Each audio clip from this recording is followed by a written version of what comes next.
두 번째로 하빌의 구체적 체험입니다. 우리는 버나드가 생각하는 명상을 통한 하나님과의 합일이 지적 영역의 내용이 아니고 형언할 수 없는 지극히 정적 체험의 차원임을 인식해야 합니다. 이것은 일반적 신비주의가 주장하는 내용과 일치합니다. 버나드는 역시 하나님과의 사랑의 합일이 이성적이거나 해설적으로 전달될 수 없다고 가르칩니다. 버나드의 이 영혼 안에 불타고 있는 내적 불꽃은 어떻게 이해해야 할까요? 우선 버나드는 체험적인 차원으로 접근합니다. 그리고 내용은 모든 것이 감정의 발로임을 보여주고 있습니다. 버나드는 그리스도와 합일의 경험을 하는 신부의 체험을 다음과 같이 묘사합니다. 그는 내 것이고 나는 그의 것이다 라고 그녀가 말하는 이것은 무엇인가? 우리는 그녀가 말하고 있는 이것을 잘 알 수가 없다. 그녀가 느끼는 것을 알 수 없기 때문이다. 거룩한 영혼이여, 당신의 사랑은 당신에게 무엇인가? 당신은 그에게 무엇인가? 이 긴말한 관계는 무엇인가? 그는 당신의 것이고 당신은 그의 것이다.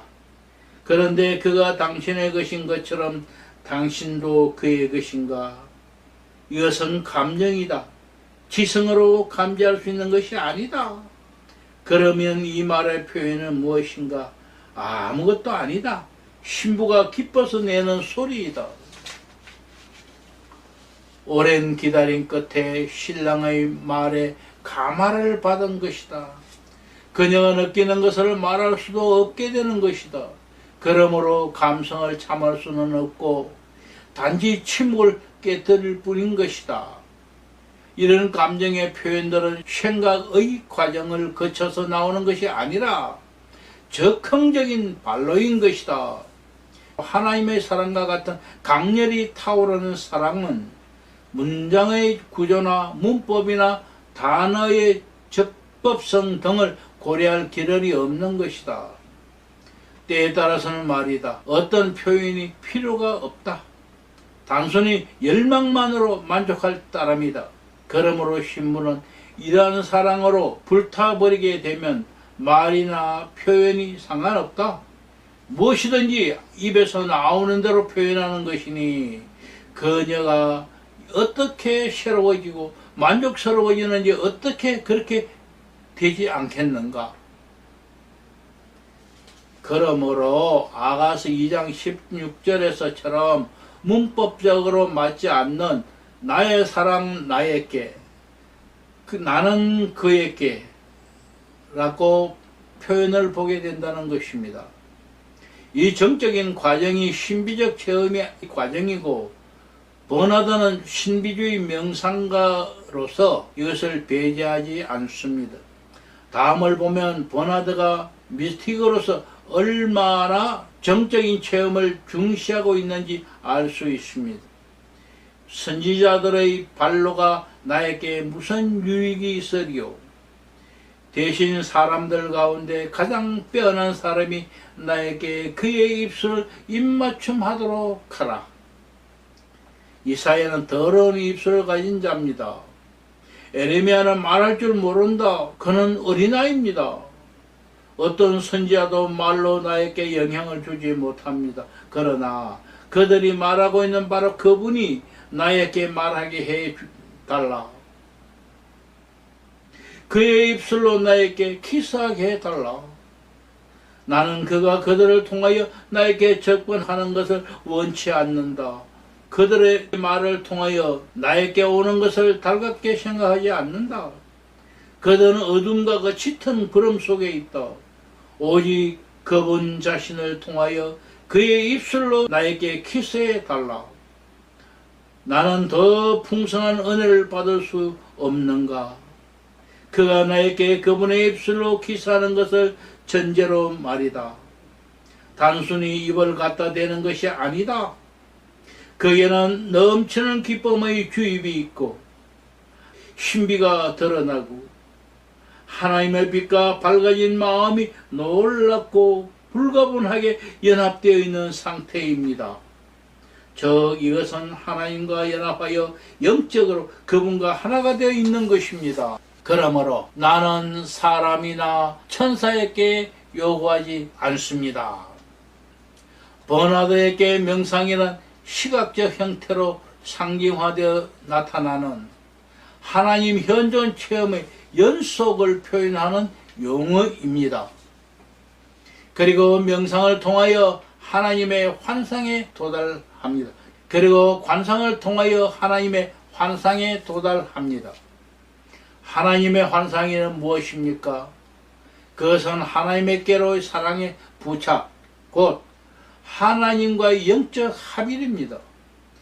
신비주의 명상가는 부착을 통하여 하나님 안에 내재한다는 것입니다.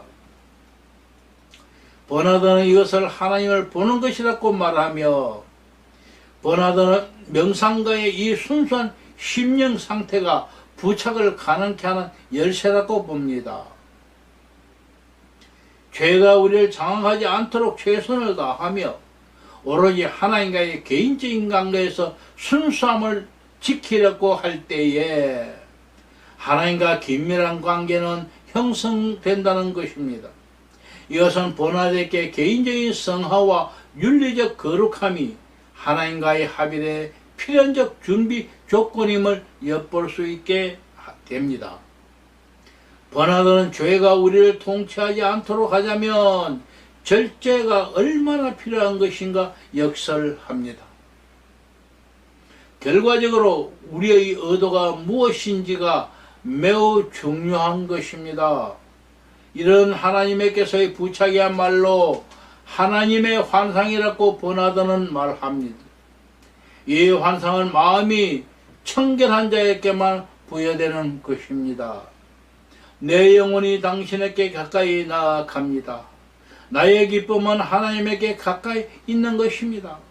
하나님의 환상은 그를 하나님께 가까이 다가오게 하고 하나님이 가까우면 환상을 확인시켜 주는 것이라고 버나드는 말합니다. 아울러 버나드는 명상을 위한 준비로 하나님을 갈망하는 마음이 필요함을 강조합니다. 버나드는 명상의 종류나 구체적인 단계들에 대하여는 별로 관심이 없습니다. 그는 오히려 성경과 개인적인 체험을 비교하며 이 체험의 인간적 역동성을 묘사하려 했습니다. 그는 야곱, 모세, 이사야, 다윗과 같은 성경에 나타나는 위대한 구약 명상가들의 본보기를 지속적으로 인용합니다. 그리고 이것을 통하여 관상을 갈망하는 마음의 중요성을 강조합니다. 이를 표현하기 위하여 버나드는 신랑 그리스도를 향한 애절한 사랑을 고백하고 있는 신부를 소개합니다. 신부는 강한 밝음과 평화 그리고 충만히 있는 장소를 말해 달라고 간구합니다. 야곱처럼 모세처럼 이 모든 다른 체험들을 초월한 방법으로 하나님을 만난 것처럼 마치 이사야가 눈이 열려 보좌에 앉으신 하나님을 본 것처럼 바울이 나그네로 이끌려가서 주 예수 그리스도를 본 것처럼 나 역시 당신의 빛과 아름다운 가운데 당신을 명상하는 황홀의 은혜를 얻을 수 없는가? 라고 그녀는 말합니다. 명상을 위한 거룩과 열정의 준비가 중요하기는 하지만 그것은 결코 명상이 인간 스스로의 힘과 노력으로 이루어지는 것은 아니라고 버나드는 거듭 강조합니다. 명상은 근본적으로 하나님의 선물이라는 것입니다. 버나드는 바울의 예를 들고 있습니다. 바울이 삼천천에 간 것이 바울의 힘이 아님을 분명히 하자는 것입니다. 첫 번째 하늘과 두 번째 하늘은 도움에 의하여 첫 번째 하늘은 그리스도의 도움에 의하여, 두 번째 하늘은 성령님의 도움에 의하여 올라갑니다. 그러나 세 번째 하늘은 그냥 끌어올려졌다고 버나드는 주장합니다. 인도된 것이 아니고 끌어올려진 것입니다. 물론 성부 하나님은 성자와 성령님과 함께 일하십니다. 성부 하나님은 모든 곳에 다 계십니다. 그러나 성부께서는 항상 하늘에 계신 것으로 버나드는 알고 있습니다. 버나드의 결론은 바울이 세 번째 하늘로 올라갈 때에 조금도 스스로의 힘이 작용할 수 없었다는 것입니다. 엘리야, 에녹 그리고 바울은 스스로의 힘과는 관계없이 세 번째 하늘로 끌어올려진 것입니다. 세 번째 하늘은 스스로 힘으로 올라갈 수 있는 분은 오로지 예수 그리스도이십니다. 그것은 구름의 힘으로 올라간 것이 아닙니다. 그리스도께서는 스스로의 힘으로 올라가신 것입니다. 그리고 제자들은 더 이상 그들의 육신의 눈으로는 그리스도를 볼 수 없고 알 수도 없게 된 것입니다. 버나드는 이 흥미로운 내용을 가지고 성삼위 하나님께서 인간을 각각 새 하늘로 인도하시는 방법과 내용을 체계화합니다.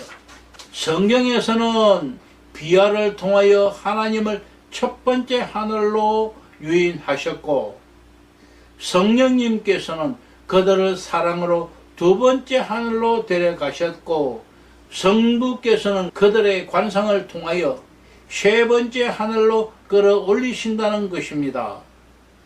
감사합니다. 다음 시간